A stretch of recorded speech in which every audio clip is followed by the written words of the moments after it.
On a bright summer day in the year 1812, by the Gentile reckoning, a girl left her mother's house, the little house where she had been born, and went to the brambles on the far side of the forest to gather the small summer strawberries that grow in the shade.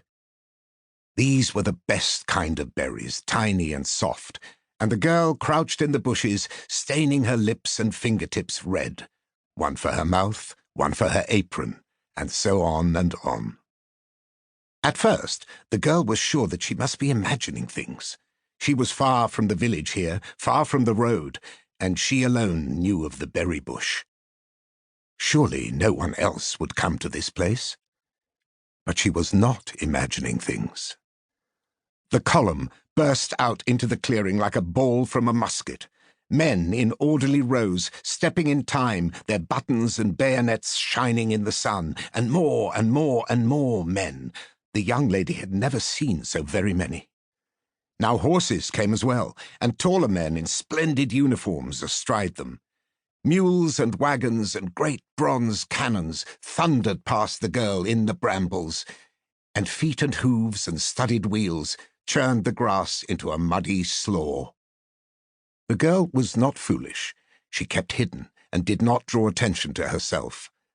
But when one particular man reached the clearing, she could not help but rise up to get a better look. Even in the heat of the summer sun, he wore his long, pale blue coat. The grey stallion beneath him moved dexterously at his urging, as if it were a part of him, and as he loped out into the clearing, it quickly became clear that the entirety of the column, all the men and horses and cannons and shot, all of it, was simply an extension of his body.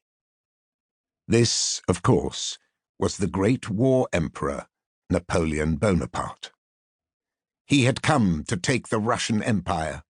He had come to take the world. An officer on a dappled charger came cantering up to his elbow, and the emperor turned his head. It was in this moment that he caught sight of the girl in the bushes. His eyes bore into hers, and she locked her lips tight, unwilling to let even the lightest breath pass between them. The officer was speaking. The emperor did not look away. And then he turned back toward the horizon, answered his officer, and spurred on his horse. And that was that. The girl made her way home. The sun sank behind the advancing troops. The year wore on. Battles were fought. Men were killed. The leaves changed colour and fell. Napoleon retreated, and in due course was overthrown. Soon thereafter, the girl was led beneath a wedding canopy where she traded the name of her father for the name of her husband. And from that day on, she lived in his house, cleaned his mess, boiled his chicken soup, and waited for him to return home at night. But something odd happened.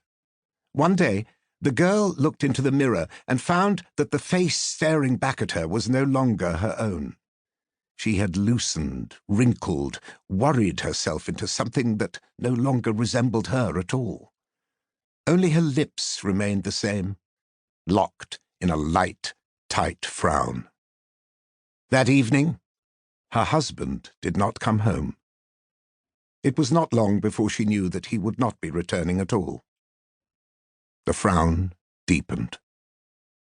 Before the week was out, the lady, who had been a girl, took her son, Zalman, and moved far away from the village of her birth to a place where no one knew and where no one would whisper, all the way to a tiny, out-of-the-way shtetl called Tupik.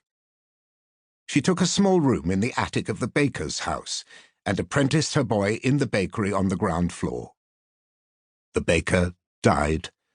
The bakery passed to the lady's son, Zalman. She remained in the attic.